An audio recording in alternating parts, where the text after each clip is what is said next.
Kaixo eta ongitorriak saio berri batera, gaur ekainak 17 asteartea da eta bi elkarrizketa izango ditugu. Alde batetik, Beatriz Otsotorenarekin egongo gara hemen platoan, Ultzama Fundaziotik datorrena. Beatriz Ultzama Fundazioan egiten duten lana eta haien proiektuak aurkeztera dator. Eta beste alde batetik, Jon Garairekin egongo gara, Antsoaineko udalean pertsonal eta antolakuntza sailaren zinegotzia dena. Jonek 2024-2030 urte bitartekoen plan estrategikoa aurkeztera dator eta honen inguruan hitz egingo dugu berarekin. Baina bi elkarrizketa hauekin hasi baino lehen goazen gure betiko edukia ikustera.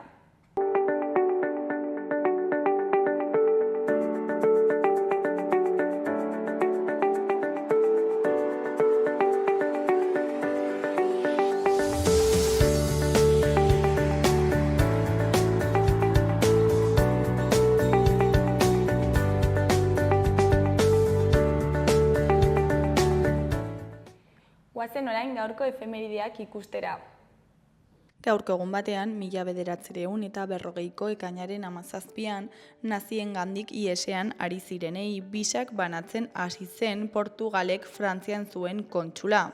Salazar diktadorearen aginduak desobedituz 30.000 bisa inguru banatu zituen Sousa Mendesek, batez ere judutarren artean. Horren ondorioz kargugabetu egin zuten. Urte batzuk lehenago, ordea, kontsul horrek berak Portugalko diktaduratik ihesi zihoazenak jasartzeko ardura izan zuen Bigon.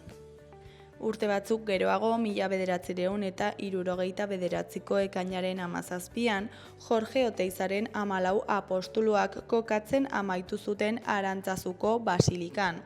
Proiektua 1950an abiatu bazuten ere, Eliza Katolikoak betoa jarri zion eta basilika apostoluak bide bazterrean lurrak zirela zabaldu zuten 1955an. Egun berean, baina 1971an, eraikuntzako langileek uko egin zioten Australia hegoaldeko Gales Berrian dagoen Kellis Brass belargunean luxuzko etxebizitzak eraikitzeari. Parkea salbatzeko protestan ari zen bertako emakume taldearekin bat egin zuten langileek.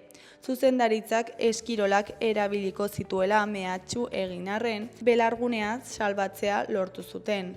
Eta bukatzeko 2006ko ekainaren 17an, futbolean jokatzeko arroparekin agertu ziren 21 ekintzaile antimilitar Bilboko gobernu militarrera, armadaren aurka partida jokatzera. Alemaniako futboleko munduko koparen karietara egin zuen ekimen umoretsu kontzientzia eragozpen mugimenduak. Militarrek ez zuten partida jokatu nahi izan eta 8 lagun atxilotu zituzten, eremu militar batean indarrez sartzeagatik.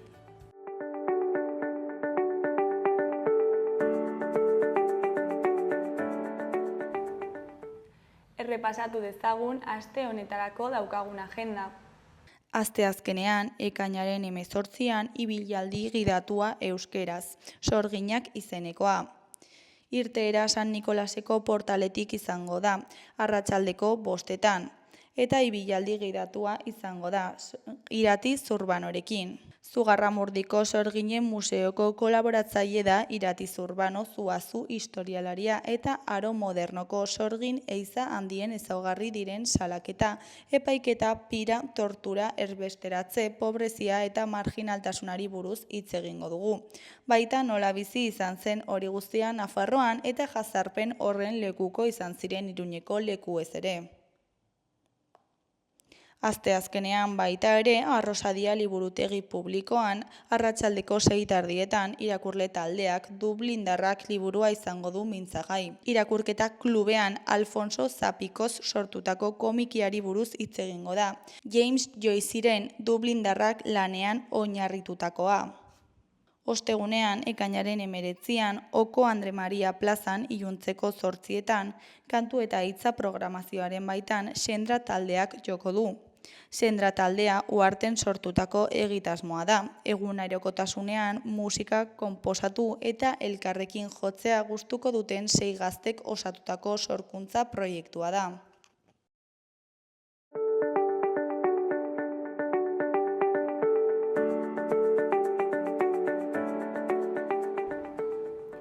Ikus ezagun gaurko egunkarien azalek zer dioten.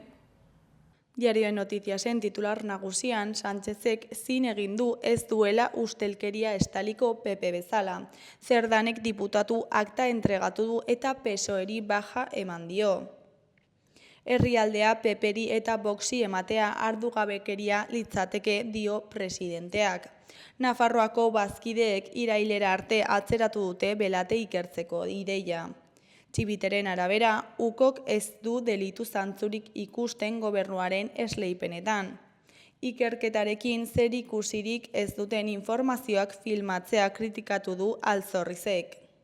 Argazki nagusian, gorria izan zen Iruñeko Gaiarre antzokian denbora biziak lelopean lehen aldiz ospatu zen gala jendetsuaren protagonista. Honen titularrean, afanador dantza ikuskizuna marxak jaten. Arte estenikoen sariek tokiko talentua goraipatzen dute palestinari eta euskarari keinuak eginez. Grisa koloreko berrietan, batetik plan bereziak zabalgune gazteagoa diseinatzen du. Bestetik Garaikoetxeari omenaldia hondamendi erdian dagoen herrialde batetik egindako etorkizuneko apostuagatik. Diario de Navarra egunkarian, honen titularrean, Serbi Navarrek bere helburu sozialarekin bat ez zetozen kontratuak irabazi zituen Nafarroan. Nafarroako jauregian obrak egin zituen eraikuntza enpresa izan aurretik. Jardunbide egokien bulegoko egungo zuzendariak esleipena sinatu zuen. Sánchez legegintzaldiko kideen babesa jaso du. Argazki nagusian, Gaiarre antzokia Max sarien banaketa ekitaldiaren amaieran. Titularrean, Gaiarre antzerkiaren jaian ikusgai.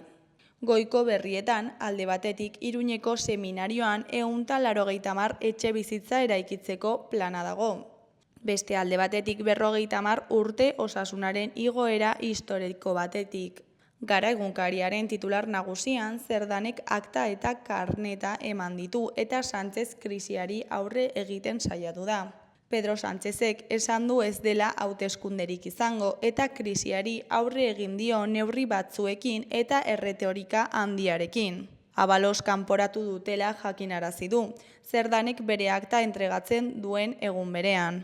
Argazkiaren titularrean, Carlos Garaikoetxea buru izan zuen frankismo osteko lehen jaurlaritzari omenaldia egin diote Ajuriaenean. Diktaduraren ondotik duela 45 urte egungo Euskadiren oinarriak jarri zituen, gobernuaren ekarpena aitortu zuten atzo Ajuriaenean. Imanol Pradalesen eskutik omenaldi sentibera egin zieten atzo Carlos Garaikoetxea lehendakariari eta ondoan izan zituen Pedro Miguel Etxenike, Pedro Luis Uriarte eta Javier Lasagabaster sailburu horiei. Sufritzen eta erronka berriei aurre egiteko gora egiten dakien herri bat gara, adierazi zuen unkituta Garaikoetxeak. Ezkerreko aldeko berrietan, goikoan, Israelek Irani egindako erasoak gogortu ditu, bere kupula burdinazkoa ez dela ikusita. Behekoan, Trumpek hiri demokratetetan jarri ditu bere migrazio sarekadak. Beheko berrietan, batetik gaindegia, Nafarroa erradiografia eta mitoak hausten. Bestetik Ignacio Aragunguren eta Vicente Galbete gizarte izaerako Max saria jaso dutenen arabera, antzerkia Nafarroan inoiz baino hobeto dago. Berriaren titular nagusian hau irakur dezakegu. Netanyahuren arabera, Carmenei hiltzeak ez du gatazka areagotuko, gatazka bukatu egingo du. Israelgo lehen ministroak Irango lider gorena hiltzeko aukera aipatu du. Ameriketako estatu batuak horrekin ados ez daudela argitaratu ondoren. Israelek Irango irrati telebista publikoa bombardatu du erasoldiaren 4. egunean. Honen argazkian bombardaketa baten kea ikus dezakegu atzo Teheranen. Argazki nagusian Javier Lagabaster eta Pedro Miguel Etxenike jaurlaritzako sailburu ohiak, Carlos Garaikoetxea lehendakariari ohia eta Pedro Luis Uriarte sailburu ohia atzo Ajuriaenean. Honen titularrean aitortza frankismo osteko lehen jaurlaritzari. Duela 45 urte egin zen lehen gobernu bilera Ajuriaenean eta oraingo jaurlaritzak omenaldia egin die garai hartako ordezkariei. Goiko aldean, festaren gunea azken orduan aldatu behar izan zuten arren, pozik dira Araba Euskarazen antolatzaileak. Eskuineko aldean, goikoan, Latxa Chatbot Euskalduna sortu du EHUko hitz ikerketa zentroak.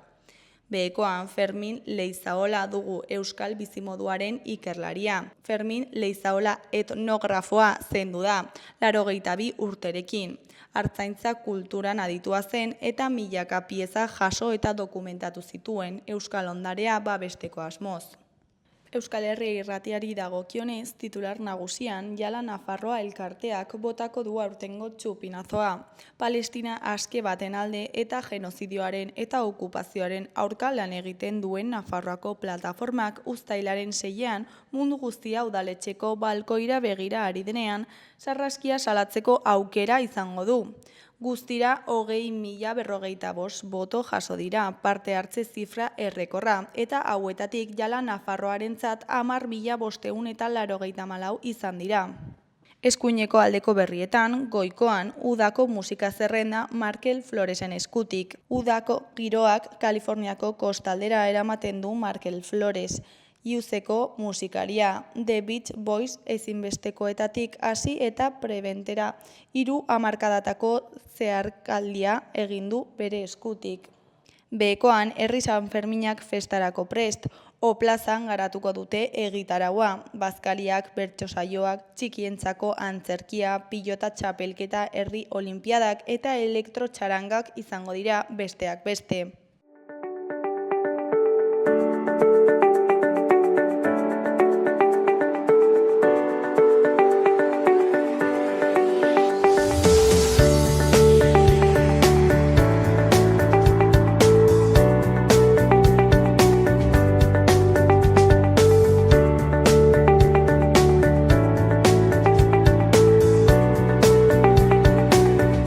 Hasieran esan dugun bezala, orain Beatriz Otxotorinarekin gaude, Ultzama Fundaziotik datorrena. Kaixo, zer moduz? Kaixo, ongi eta zuek. Oso ongi baita ere. Bueno, azaldu guzu pixkat, zer da Ultzama Fundazioa?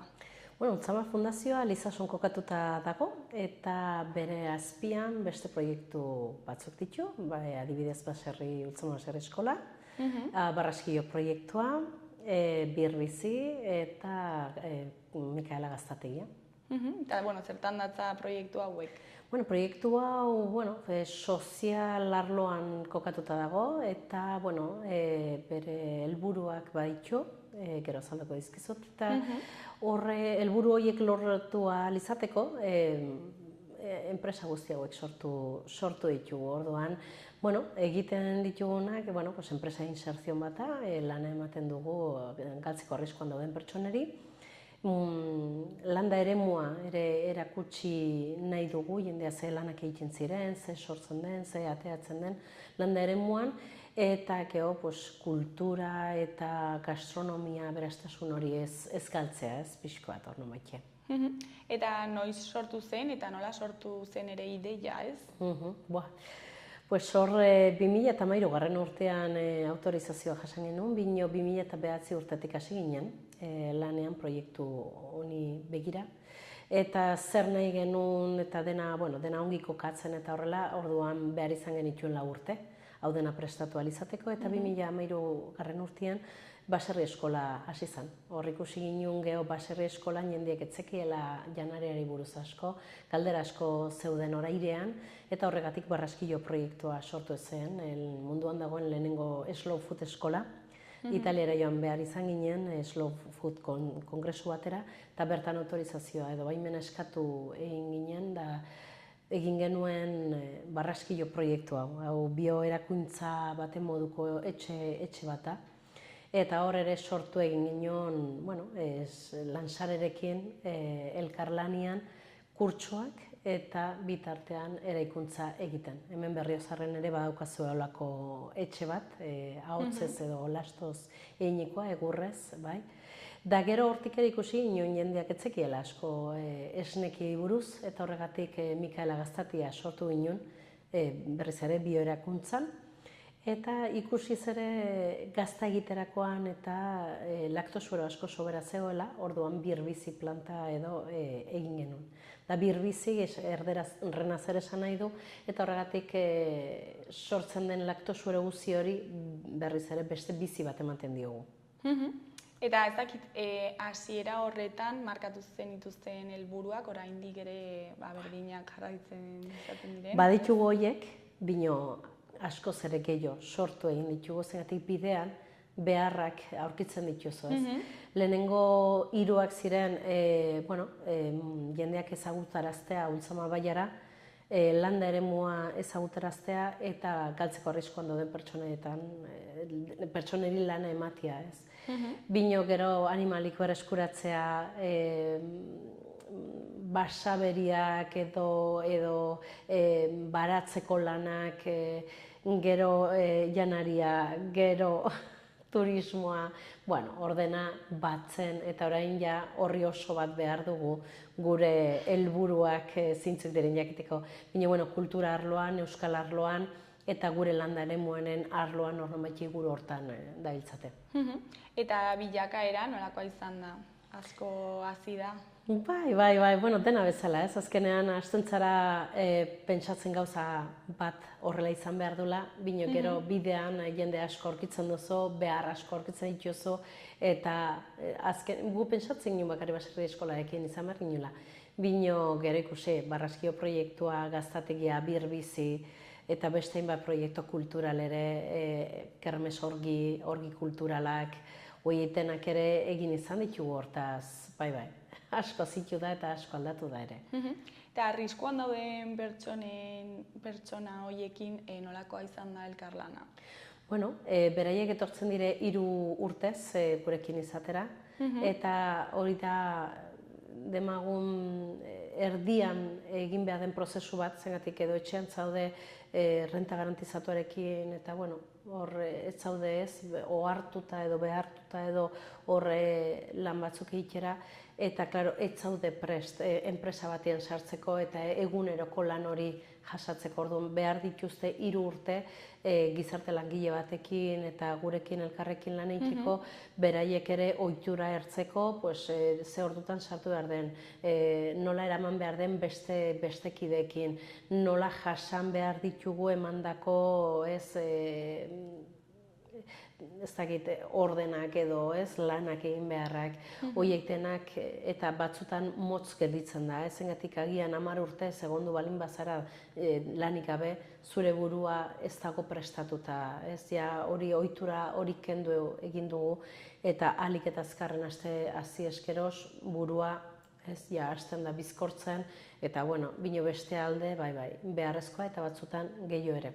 Osea, prestaketa prozesu bat beharrezkoa da, ez?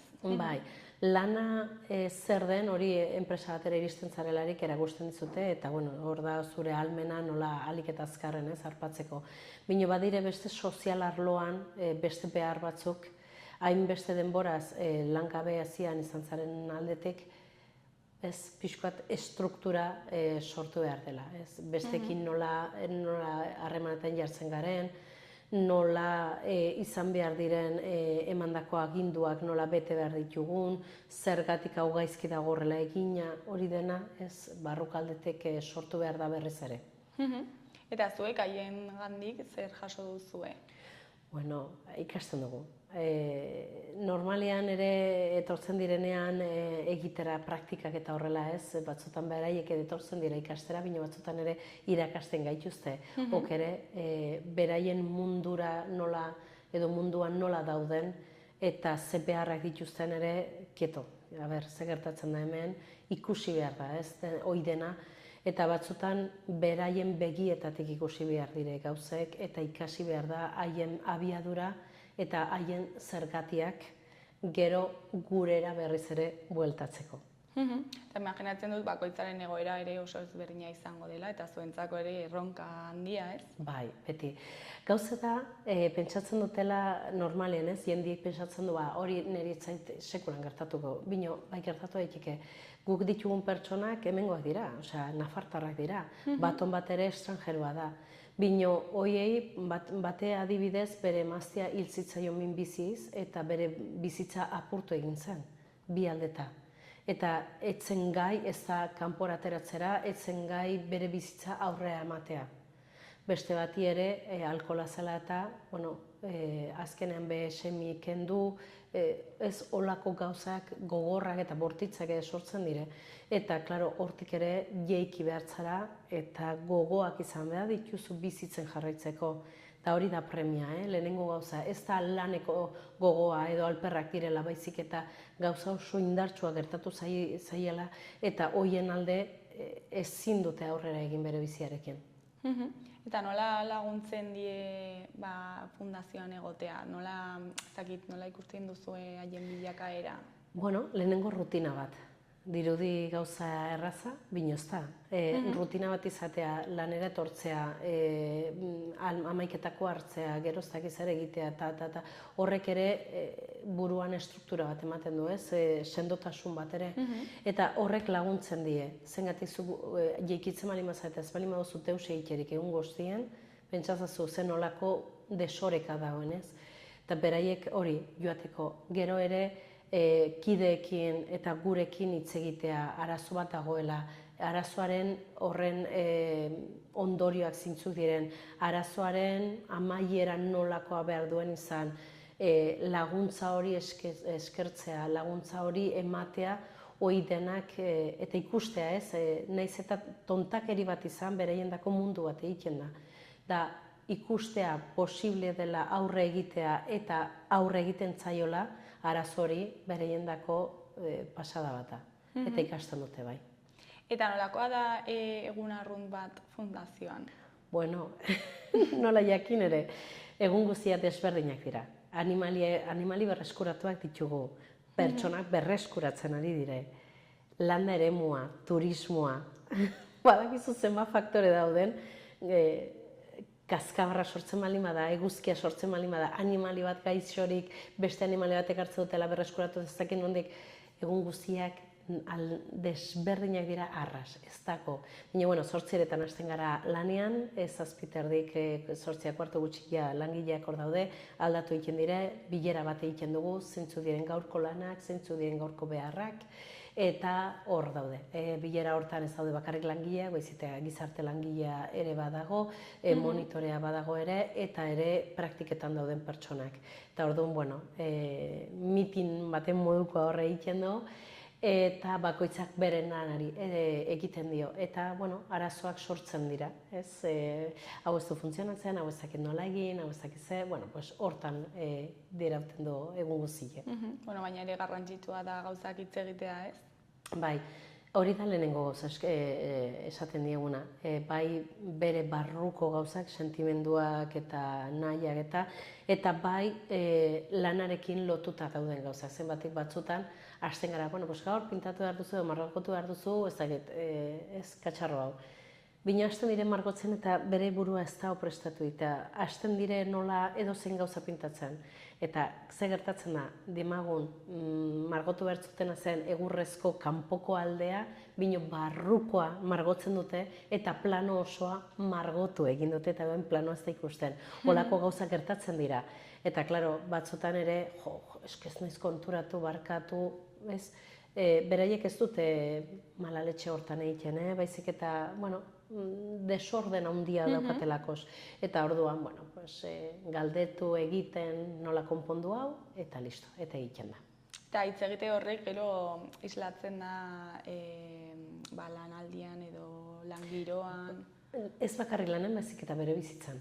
Gu badaukagu fraseator, hau ez doa xola, ez doa xola. No importa, no pasa nada.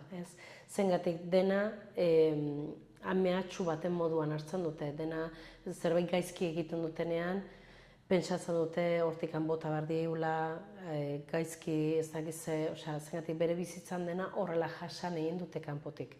Eta, klaro, hor esen no importa, no pasa nada, lasai, soluzioa, ez arazoa, hori da gure nahia, ez? Eta horrela ikasten, hasten dira gauzak egiten, eta orain ditugunak bigarren urtea bukatzu behar dute orain irailean, eta hirugarren urtea hasiko dara irailetik aurrerat, eta ja nabaritzen zaie.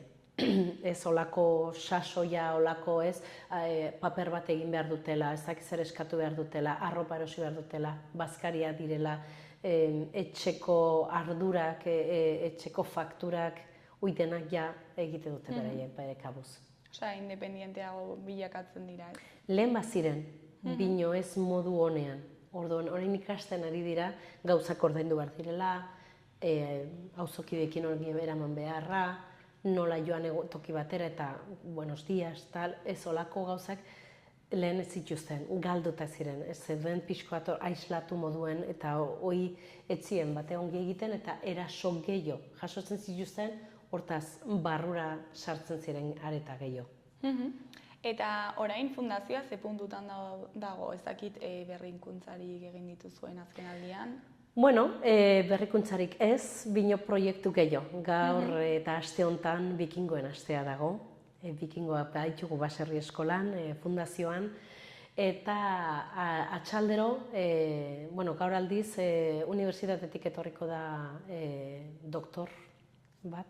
Eta hitzaldi bat emango du, nola zergatik bikingoak Garzia Iñiguez baitu egin zuten, Eneko Aritzaren lehenengo nafartar erregia, nola baitu intzuten, eta hori den azaldeko digu, eta kokatuko ditu bikingoak Nafarroan garai hartan. Hortik aurrera, gastronomiaren aldetik, arropen aldetik, armen aldetik, zeramika oitena erakutsiko digute. Eta bukatzeko larunbata eta igandean beraien herria edo poblado bat ezarriko dute, nola bizitzen diren eta bisita gidatuak egingo ditugu goizean eta atxaldien ere. Eta bertan parte hartzeko zer egin behar da?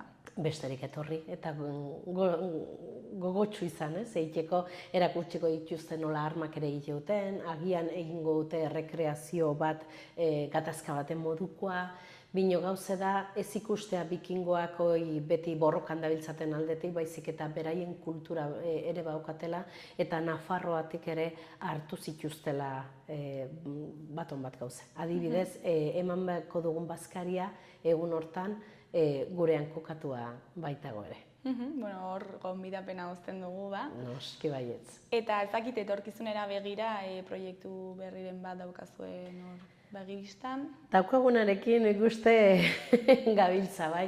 Bino bai ari gara gaztategian gauzak hobetzen, eta birbizin ere orain Innovarekin eman digute subentzio bat, laktosueroaren aldetik zengatik. Oraintzen bukatu berri dugu Prometea, I+D bat, eta ikusi dugu laktosueroa edanda proteina handik asko ditugu, de alto valor biologiko ditzen direnak, eta zaharretxetan eman dugu, eta ultzera espropresion delakoak ere gutxitzen edo hobetzen izan dira urte oso honetan.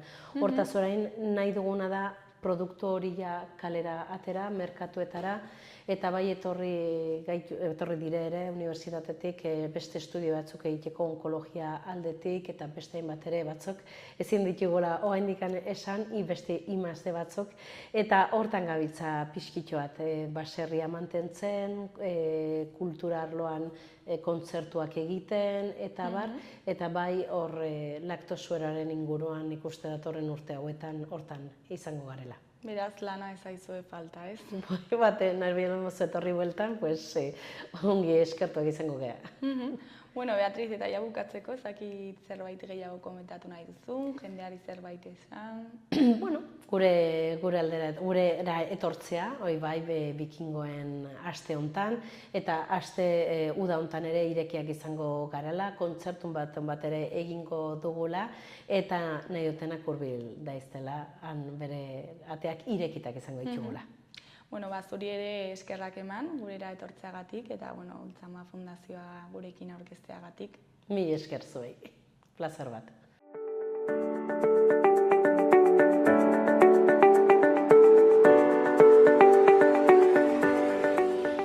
Gaurko eta biharko eguraldiaren iragarpena ikusiko dugu orain.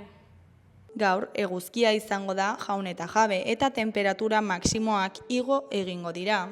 Goizean goiz barnealdeko bailara batzuetan lainoa izan daiteke, baina gainerakoan zerua oskarbi agertuko da. Temperatura maksimoak 25 gradu ingurukoak izango dira kostaldean eta 30 gradu ingurukoak barnealdean. Araba eta Nafarroa hegoaldean are gehiago igoko dira. Haizea ahul ibiliko da eta eguerditik aurrera brisa sartuko da kostaldetik barnealdera. Asteazkenean berriz ere giro eguzkitsua nagusituko da eta bero handiagoa izango du. Zerua oskarbi egongo da eta arratsalde gauean mendi inguruetan bero hodei batzuk gara daitezke, batez ere mendebaldean. Temperatura kostaldean 27-29 gradu ingurura hurbilduko da eta gainerako tokietan maksimoek 30 graduak gaindituko dituzte. Haize suabea ibiliko da, hegoaldekoa nagusituz. Eguerditik aurrera brisa sartuko da berriro.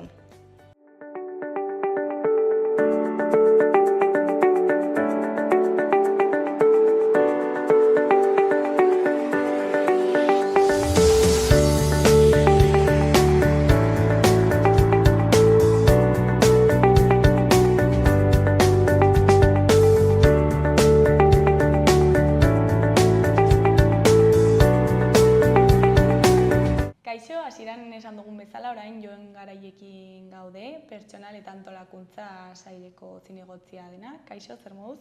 Kaixo, ongi.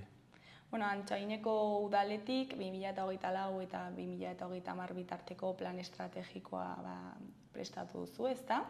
Eta azaldu guzu pixka zer den plan estrategikoa horrelako katzeko. Bai, gure kasuan nolabait modu sinplean esan da ibilbide horri bada. Azkenean da gaur egun gure herriaren diagnostiko bat egin dugu, nola gauden, eta egin duguna da prozesu parte hartzaile bat, non herritar, udaleko politikari eta udal teknikariekin batera, amestu edo adostu dugun zeintzuk diren 2030 arteko erronka nagusia. Eta urte hauek bitartean, zertarako balio du horri hau edo? Bai, nik uste dute plan estrategiko batek, gure kasuan gutxienik, helburu ezberdinak izan ditzakela, ez? Lehenengoa nik uste dela ordenatze ariketa badala. Esan nahi dut azkenean, egunerokoan, 11 historietan ibiltzen gara, eta halako ariketa batek aukera ematen dizu, pixka bat burua altxatu, ez? Pentsatu, eta dauden lehentasun horiek ordenatu. Ordenatze horre gainera baitu bere elementu garrantzitsuak, esan nahi dut, ordenatzen duzu eta herritarrekin batera adosten duzun zer da egin nahiko genukena, baina ordenatzen duzu instituzioa bera. Esan nahi dut, azken finean, gure zera bitartekoak, bitarte ekonomikoak, bitarteko humanoak, zertan erabiliko ditugun datozen urteetan. Nik uste dut beraz, elementu handi bat hoixe da, ez? Ordenatzea, ikuspegi luzera begira gauzak egitea. Bigarrena, parte hartzea. Gobernantza eredu berri bat, berritzailea, non askotan esaten dugun, baina bat ere erraza ez den ariketa egin dugu kasu hontan, eta hori da ere eredu bat. Aurrera begira ere gustatuko litzaiguken eredua. Gai guztietan ezinezkoa da. Nik pertsonalki ezinezkoa ikusten dut, patxadaz, denbora luzez aritzea, baina bada eredu bat, non, denbora bat hartzea lehentasun batzuen inguruan, herritarrekin batera elementu hau egiteko, ez? Nik bi elementu horiek lehen etxiko dituzke, ikuspegi luzea eta udal bat edo herri bat norabide estrategiko batean ordenatzea eta gobernantza eredu ezberdin edo herrikoiagoa martxan jartzea. Eta prozesu parte hartzailea nola egin duzu edo nola gauzatu duzu? Bai, guk hasieratik hoixe, ez, balore edo printzipio batzuk jarri genituen eta, buelta pare bat, o gehiago, eman genizkion, zera ez, antolakuntza horretan marko horiek edo eztabaida marko horiek zeintzuk izan zitezkeen, zeintzuk ziren hoberenak eta hola, ez. Eta, erabili izan ditugu leku ezberdinak guzti honetaz eztabaidatzeko. Egon da politikarien arteko gune bat, egon da udal teknikariekin beste gune bat, eta gonda gaietaz, gaika aritzen zen gune zabala edo plurala, non politikariak, herritarrak, teknikariak denok bildu gintezken. Orduan, saiatu izan garena, prozedura, metodologia, helburu ezberdinen bidez, ahalik eta informazio gehien zukutu eta bai hasieratik bermatzen parte hartze zabala hori blindatu eta bermatuko lukeen guneak sortzen eta egiten. Eta prozesu honek zenbateko iraupena izan du? Urte betera joan gara. Guretzat adibidez, aurreko astean aurkezten genuen prozesuaren emaitzak, eta gure alkateak, Martak, oso garbi esaten zuen, uste dugu gure balorazioan oinarri nagusientariko bat hori izan dela. Denbora nahikoa hartze. Esan bezala askotan ez da ohikoa. Urte bat eman dugu, asko da, gutxi da, depende nola ikusten duzun, baina politikan eta gure bizitza zoro honetan asko da. Eta urte betez egon gara ariketa hau egiten, nahiz eta garbi dugun, esan bezala, hori ongi baloratzen genuen bezala, hartutako denbora, bereziki ongi baloratzen genuen egindako modua, edo lan modua. Eta hori da guretzat beste irakaspen bat. Esan nahi dut ez bakarrik ze eduki, ze hildo, ze erronkak planteatzen ditugun, baitzik eta herri bezala prestatuak egon nahi dugu datorrenari, eta hori gobernantza eredu ezberdinekin egin dugu. Eta parte hartzea zer moduzkoa izan da? Oso pozik gaude, zintzuak izan behar dugu, eta parte hartzea bere baitan gaur egun jendarte individual batean gero eta zailagoa da. Baina, asistentzia tekniko baten laguntza izan dugu adibidez, eta ez gara ibili konparatzen edo, baina genituen datuekin oso balorazio ona egiten zen. Parte hartzeko ere aukera ezberdinak planteatu ditugu, telematikoak bai, gaur egun, baina fisikoak ere bai, eta horiek dira bereziki lehenetsi ditugunak, baina 100 lagunek parte hartu dute, bereziki telematikoki, eta balorazio orokorra oso ona da. Jakitun, beti oso zaila egiten zaigula, jendarte honetan egoera zailenetan egon daitezken esparru horietara llegatzen. Diela sektore migranteak, diela benetan zailagoa izaten dela, eta honetan ere horrela izan da. Eta ze baliabide erabili dituzue jende guztiari estarazteko? Guk hasieratik apostu potentea egin genuen, gure ustez, eta plan estrategiko honen atzean, batetik operatiboki egon da talde motor bat, eta talde motor hori udal teknikari, politikari batzuk, eta asistentzia tekniko bat kontratatu egin genuen. Oso balorazio positiboa egiten duguna, eta gero hasieratik komunikatiboki ere jauzi bat planteatu genuen. Esan nahi dut, herrian Antsoainen baditugu 2 hilabetetik behin udal boletina, eta bitarteko komunikatibo ezberdin prestatu ditugu, erabili ditugu prozesuan zehar, bai prozesuaren berri emateko, bai eta iritzi horiek jasotzeko. Urnak adibidez izan ditugu urte betez, gero hauteskundetan erabiltzen ditugun horiek, momentu ezberdinetan jendearen iritzia jaso, bai diagnostikoaren fasean, herria nola ikusten zuten, inkesta batzuetan eta zerbait erraza, bai eta gero ekintzak planteatzerako orduan ere beste aukera eta modu bat egon zen, telematikoa esan bezala, eta gero guzti hori plan komunikatibo baten bidez osatu du. Eta prozesu honetan, berritzailea denez, ezakit ze zailtasuna aurkitu dituzue? Lehenengoa parte hartzea bera. Gu pozik gaude beste parte hartze prozesu edo ekimenak planteatu ditugunean kontziente garelako ze zailtasunak dauden. Eta beraz, berez parte hartzea gaur egun jendarte honetan ekimen zaila da. Arrazoi ezberdinak egon daitezke, baina hori objektiboa da. Bigarrena justo lehen aipatzen dizun ideia hori, baina bada nola benetan ailegatu Antsoain osatzen dugun jendarte esparru guztietara. Gazteria, tamalez izan da hasieratik pixkat hankamotz geratu zaigun esparru gazteria asko da, baina egia da ikusten baditugu parte hartu duten adinak, pertsonak, perfilak, sektore hori ez da erraza izan, beraien iritzi eta hori bideratzea. Eta nik aipatuko nuke horiek izan ditugun erronka eta era berean zailtasun nagusiak. Eta plan estrategikoaren edukia sortzerakoan edo eztabaidatzerakoan ezakit iritzi oso ezberdinak aurkitu dituzue? Nik uste oso ariketa polita izan da. Aurreko gunean ere aurkezpean horrela onartzen genuen. Nik adibide bat jartzen nuen, oso interesante iruditzen zaidana, eta da askotan ohituta egon gaitezkeela politikagintzan alderdi bakoitzak bere programa politiko bat izatera, ez? Eta honetan osatu duguna herri programa bat izan da. Herri programa ulertuta proposatu diren ekintza guztiak denak barne bildu ditugu. Hor ere eztabaida izan dugu handia gure artean. Eztabaida horren atzean zegoelako gero tamainazko erronkak zirelako horiek, eta dena barne biltzea beldurra ematen du, ez? Ea gero konpromiso guzti horiek gauzatzeko gaitasun operatibo, errekursoen aldetik izango dugun.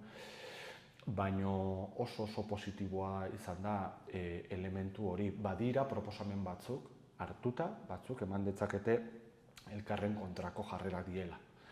Eta badira gauza batzuetan, non ni neu edo beste batzuk egoki ikusten ez ditugunak. Baina herritar ezberdinek proposatutakoak izan dira, errespetagarriak erabat, saiatu beharko garena da guztiari koherentzia bat ematen, ez? Eta plan estrategiko honetan gai eta ekintza ezberdinak aztertu dituzue, beraz goazen pixka bat errepasatzera. Aztertu zuen lehenengo gauza zaintzaren inguruan da, ezta? Eta zer planteatu zuen gai honen inguruan? Bai, guretzat gainera askotan esaten dugu, ez? Baina plan estrategiko ere argipen fase bat ekarri digu, ez? Estrategikoa horregatik badelako ere. Eta hasieratik ongi esan duzu, ez? Zein da elementu zentrala gure herrian? Antxoain zaintzen duen herria. Hori da gure programa nagusia eta gure aterkia, nolabait esatearren. Orduan guk aspaldiarekinen hausnarketa hori, ez? Modu barruan eta egiten, eta nik uste dut plan estrategiko honek nolabait barne mailan egin dugun hausnarketa hori herritarrekin batera adosteko baliogarria izan dela oso. Esan nahi dut, azkenean, aterki nagusia izan bezala zaintza da, hori da gure politika publikotan elementu nagusia, eta horren baitan barne biltzen dira proiektu nagusienak ere gerora aurrekontuetara eraman ditugunean. Ez da kasualitatea izan ere, hortik eratorri daitezkeen ekimen, proposamen eta barrek aurrekontu osoaren esango nuke, kasik erdia hartzen duela. Guretzat estrategikoa dan bide hori, orain gauzatu behar dugu ekimen ezberdinetan, lehenik eta behin planteatzen zen, programa honen nolabaiteko zabalpen osoa. Orain arte, Antxoainen akaso bereziki jende helduarekin landu egin den programa dela, baina bere definizioagatik eta oso garbi geratu da, dela jaiotzen garenetik eta hil arte, gure zaintza bermatuko duen ibilbide publikoa, ez? Orduan, esan bezala, jardueraren elementu nagusiak hor barne biltzen dira. Eta adibidez, ekimen proposatu dira? Hor agertzen ziren gauza ezberdinak, adibidez, bolondresen eskolari bide ematea. Gauza batzuk jadanik pentsatuta zeudenak eta jadanik egiten ari direnak ere nolabait barne biltzen dira programean, eta gerora batzuk ideia berriak, ez? Hor bereziki planteatzen zen etxe bizitzaren arloan, bai pertsona adinduei edo zaharrenei zein gazteentzako atera bide funtzionalak edo karriko dituzken proiektuak gauzatzea. Baita pertsona gazteetan, egon daitezken ezgaitasunak eta modu berezituan aztertzea, kontziente garelako esan bezala, hoize hori jendarte eremu ezberdinetan ematen dela eta guzti horiek aktibatu beharko genituzkela, ez? Horietako batzuk esatearren. Eta gero aztertu zuen beste kontu bat da genero berdintasuna, ezta? Nola ikusten zuen gai hau Antxoainen? Ezin gara pozik egon arrakala hori hor dagolako, ez? Naiz eta gure ustez, azken urteetan egindako lana handia izaten ari den. Gu pozik gaude egiten ari garen lanarekin. Eta uste dugu gainera emaitzak ematen ari dela, ez? Baina, tamalez, errealitatea da dena. Eta berdintasun hori lortze aldera urrats asko eman behar ditugula, ez? Kasu honetan adibidez, ezinbestekoa ikusten genuen herri plan bat osatzea.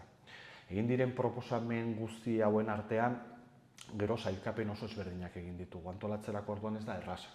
Osea, 80 proposamen baino gehiago ziren, 200 ekimen zehatz, 28 ekintzetan barne bildu ditugu. Gero, sailkatu ditugu ere arloz-arloz planteatzen ari zaren bezala, ez? Horietako asko, batzuk, planak dira, plan estrategikoak horregatik hola egin dugu. Eta berdintasunaren gaian garbi genuen ezinbestekoa zela, ez? Hortik aurrera, ekimen asko zehatzagoak ere baziren. Esan nahi da, jadanik martxan ari diren, gune seguruak sortzea, bai iluminazioari dagokionez eta bai beste baldintza batzuei begira. Badago ere guretzako gizonezkoentzako maskulinitate ezberdin batean oinarritzeko prozedura eta proposamenak. Orduan hor barne bildu da estrategikoak diren proposamen horiek gerora oso zehatza diren beste batzuekin, ez.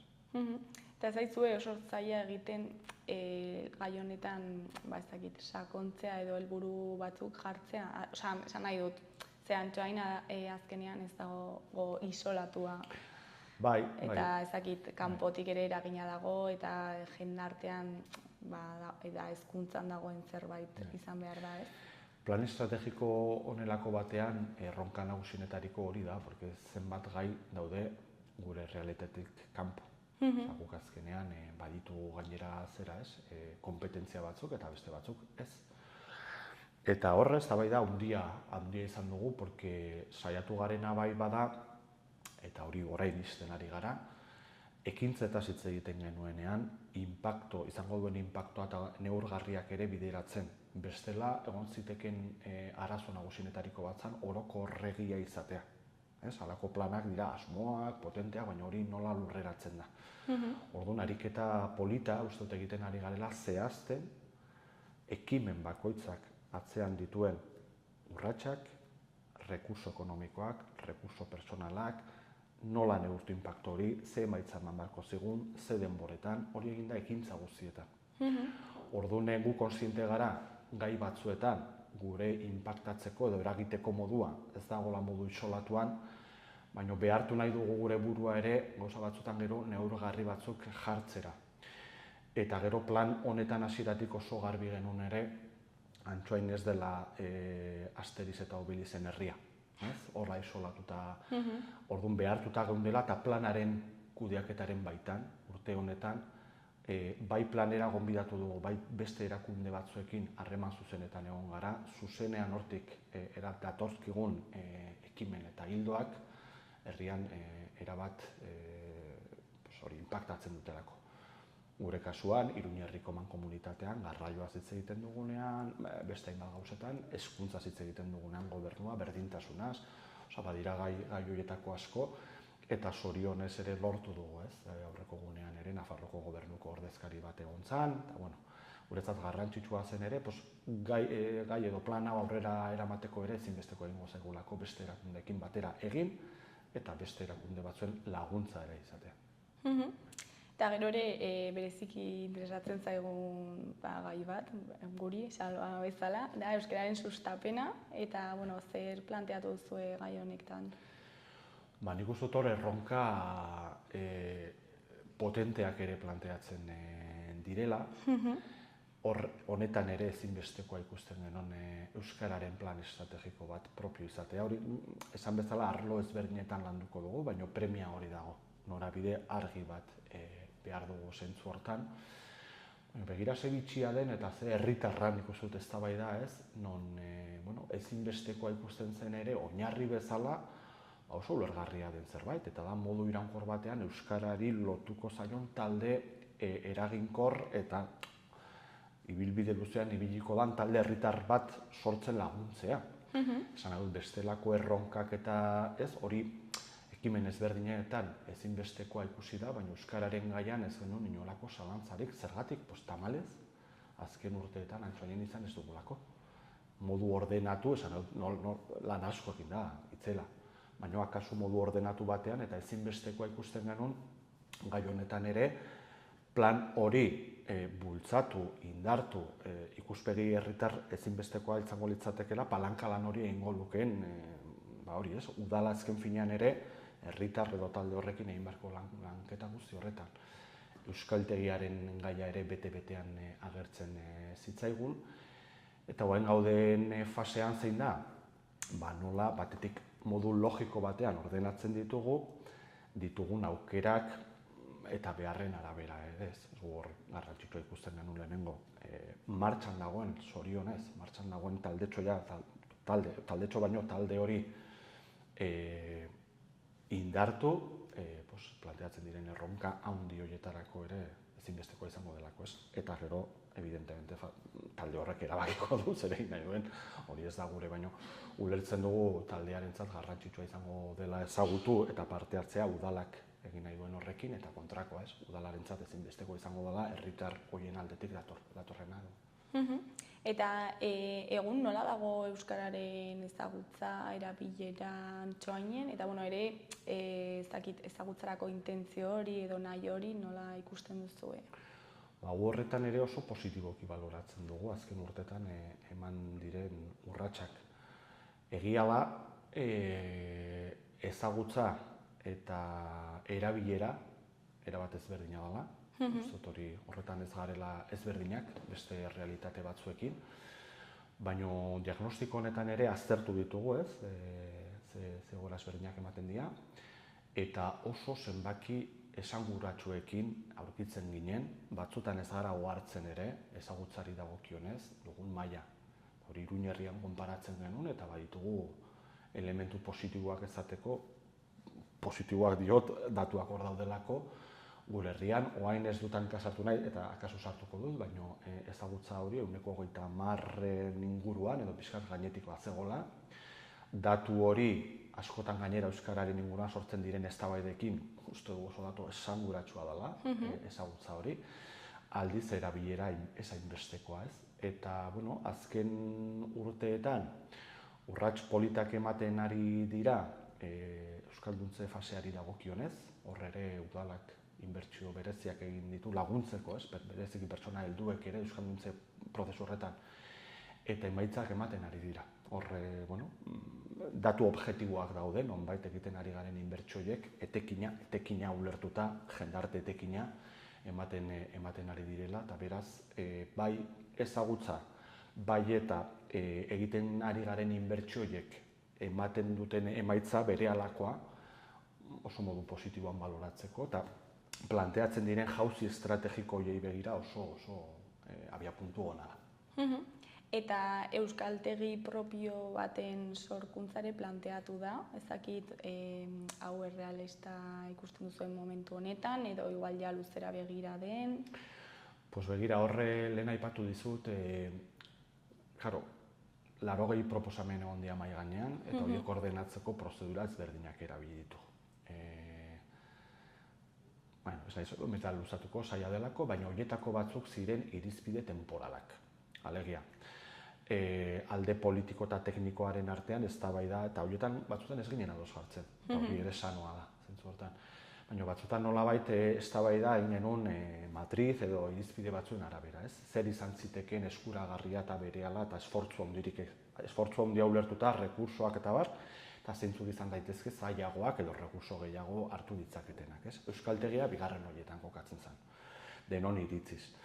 Eta hor kontraesana genituen ere, esan nahi da, euskaltegi bat sortzeak, aparte deke oso eredu ezberdinak izan daitezke, orain ez dugu zehaztu ze eredu propio, eraikin berri badan, ez, daukagun bate berrera bili, hor elementu asko daude aztertzeko, baina ezinbestekoa ikusten zen, edo garrantzitsua, herri dinamika potente bat euskararekin lotzeko, ez? Azkenean gune bat izateak ere laguntzen du zalantzarik gabe hori izaten, ez?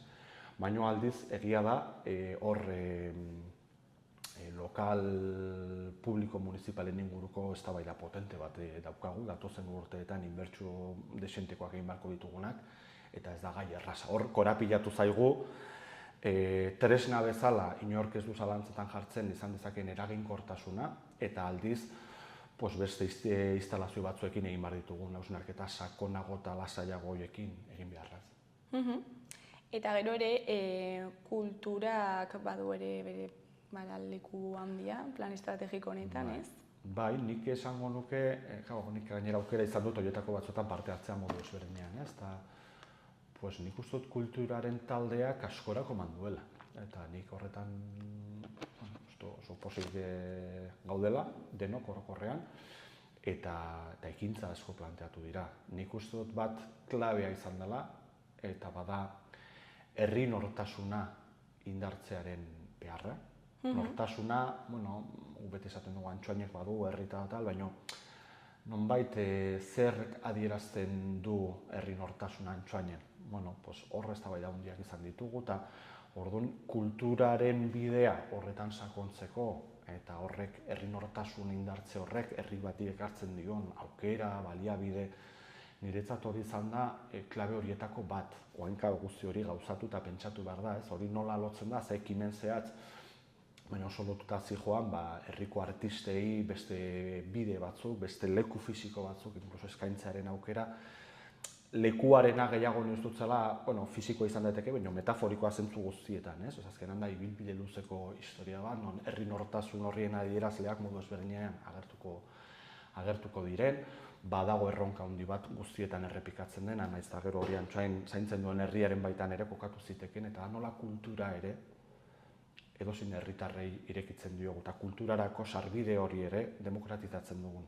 Badakigulako askotan ere, ez dugu esango elitista, baina akaso gure herritar sektore guztiek ez dute sarbide berdina, eta ez da arazo ekonomiko bat izan daiteke bestelako. Orduan, kulturan oso mugarri zehatzak, argiak planteatu dira, igual beste gai batzuetan geratu dira orokorragoak, honeta uste dut oso lan politak dutela definizioan eta zehaztapenean. Eta gero ez dakit beste gairen bat eta ekimenen bat planteatu zuen, horrela aipatzeko? Bai, egia da niuzut ardatz nagusia bota ditugula eta nik aipatzearren uste dut egon daitezkela beste bi klabe, ez? Eta bat zen espazio publikoaren definizioa. Guk espazio publikoa urbanismoa deitzen den hori baino gehiago dela uste dugu. Espazio publikoa da herritar bezala kalea nola irudikatzen dugun, eta horretan evidentemente dago klima aldaketa herrietan egin behar duguna badago erronka hori nola aurre egin, baina nola egiten dugun oinezkoen errespetatze eta berreskuratze horretatik. Nola berrantolatzen ditugun gure kaleak, klima aldaketari bai, baina gure izaera, gure nortasuna, gure herritartasun hori bideratze aldera. Eta uste dut hori ere oso definizio polita izan dela eta zehaztapen handikoa. Horre gainera, inbertsio handietako gaiak barne bilduko ditu. Kirolarekin antzekoa, azkenean zorionez kirol dinamika erraldoia dugu herrian, eta tamalez edo zorionez, depende nola ikusten duzun, kirol instalazioak gainezka ditugu, eta horrek behartzen gaitu ere bestelako inbertsio eta gauzak egitera. Eta azkenekoa nik nabarmenduko nukena da gobernantza bera, parte hartzea. Hor, kontziente gara eta erronka moduan planteatu dugu lehen aipatu dizudana, ez? Prozedura hau nola egin dugun, hau blindatu behar dugula. Gai guztietan ezinezko izango da, baina hau herritarrekin batera egin behar dugu, bestela ez du merezi. Hau kontziente gara, askotan igual ezan dugu, baina benetan sinetxeta gaude ez duela merezi. Ez da aterako, eta hori egiten baduzu malgutasuna egon behar du. Hala, esan haute egoerak aldatu daitezke, izan ditugu pandemiak, izan ditugu ezagitzer, izan ditugun, baina uste dugu konektatzen badugu eta gobernantza eredu egoki batean egiten badugu, behar ditugun aldaketa definizioak osoak izango direla, integralak eta oso eraginkorrak. Eta udal batean ere errazago dela, ez posible dela, egian, ez dakit, gobernu handi batean ez da posible hori egitea, baina udal batean, ez? Bai, hombre, egia da udal bat dela herritarren handik hurbilen dagoen instituzio hori, ez? Igual beste instituzio batzuk urrunago daude. Nik ala ere ez nuke horrela esango, nik uste denon eskura dagoela gauzak beste modu batez egitea. Baina berez zaila da ere. Zaila, batzutan zaila delako, lan eskerga izugarria eskatzen du, eta batzutan ez da ateratzen ere. Igual, erabat ongi egiten ez delako, edo, baina nik uste dut determinazio behar dela horretan, eta nik uste dut hemen zorionez ere lortu dugu hasieratik udal talde guztiek parte hartzea, oposizioa barne, eta guretzat hori adibidez klabe bat zan. Eta azkenean lehen aipatu dizut, hau da, Antsoaingo herritarren plan bat, ez da alderdi edo gobernu batzorde edo zakin noren kolore bateko plana, baizik eta hori da vitala, porque nola bestela ulertu estrategikoak izan daitezkeen gaietan kolore bat aldatu edo bestera hezkuntzan, ez da, badira gauza batzuk ez dira gurea, baina ez dauka logikarik. Nik uste behar duguna da epe luzeko ikuspegia, ordenatua, non teknikariek ere beraien plangintzak gauzatzeko rekurso eta hori bilbide luzean egin behar da, bestela ez dago. Eta, bueno, guzti hori herritarrekin ere norabide horretan gauzatzea ez. Eta zein izango litzateke plan estrategiko honen balorazioa? Osea, pozik zaudete emaitzarekin?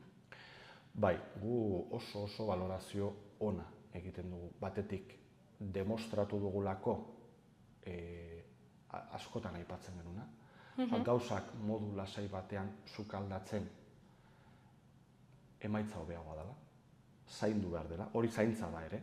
Zaintza ez da bakarrik prozesuak ere zaindu daitezke eta inbertitu hori egiteko. Eta uste dugu gainera, parte hartu duten herritarrengatik, guztiek ez dute parte hartu, baina feedback edo iritzi bera jaso dugu. Orduan, guretzat klabea zan, datozen urteetan daukagun misio hori modu adostua izatea, hori lujo bada, porque horrek guri denoi eman beharko ligute lanerako eta aurrera urratsak emateko pista pilo bat, eta ongi eginaren sentsazioa eta datuekin bukatzen dugu prozedua. Ez da ezer bukatu da epe bat, hori ere garrantzitsua da, bukatu da plan estrategikoa zehazteko edo erronka horiek adosteko fasea. Baina oraingo fasea hasten dena ja da, bestea bezain zaila. Hasieratik ebaluatu beharko dugulako eta guzti ere gauzatzen ari gara. Ebaluatzeko moduak, inpaktu horiek hartzeko moduak, rekursoak, kuadros de mando, gero egunerokoan oso konplexua da, baina guretzat oso irakaspen ona izan da adibidez antolakuntzaren ikuspegitik udalean. Nolabait misio bateratua eta arloen arteko dinamika koordinatuago bat lortze aldera eta guzti horretan eragina izan behar du. Eta hori azkenean da efiziente izatea, hori da baliabide publikoak bermatzea, eta azkenerako donetzat azken ideia zer da, gure ustez, instituzio batek egin behar duena da gure eskubideak direnak, oain eztabaida ez, mundu honetan daude ja eskubideak ere eztabaidatzen dira, benetan gure eskubideak direnak gauzatzeko bitartekoa jartzea. Egin dugun ariketa da bitarteko horiek ordenatu epe luzera. Benetan eskubide horiek bermatzeko eta ez bakarri bermatzeko, ez posible denean zabaltzen jarraitzeko. Hori da prozesu honek ekarri dugu. Eta udaletik eta herritar moduan ere, zer da plan estrategiko honetaz espero duzuena? Azken finean aipatzen duena, nik uste dute bada herri bezala aurrera egiten jarraitzeko bide argi bat izatea, adostua eta ebaluagarria.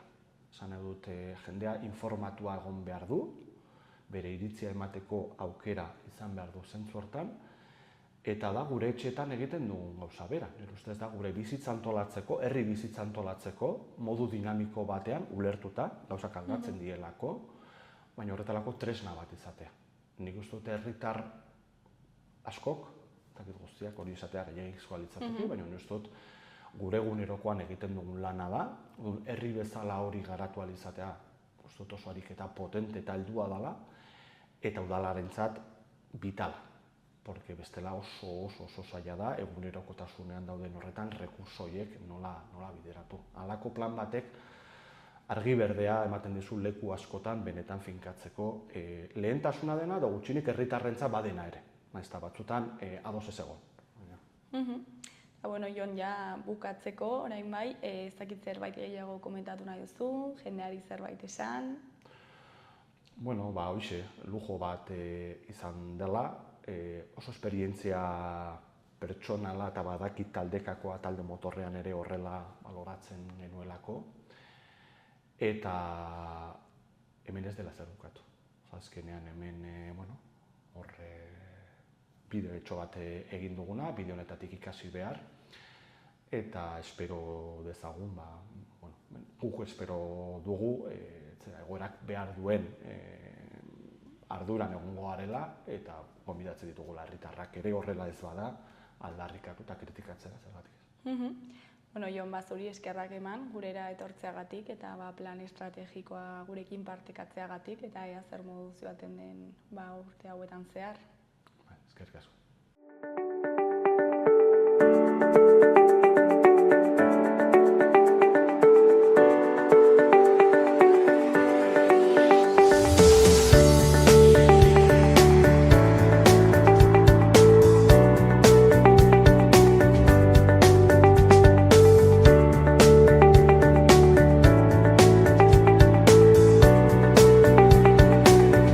Gaurkoz hau izan da dena, bihar itzuliko gara eduki eta elkarrizketa berriekin. Mila esker zuen arretagatik, bihar arte.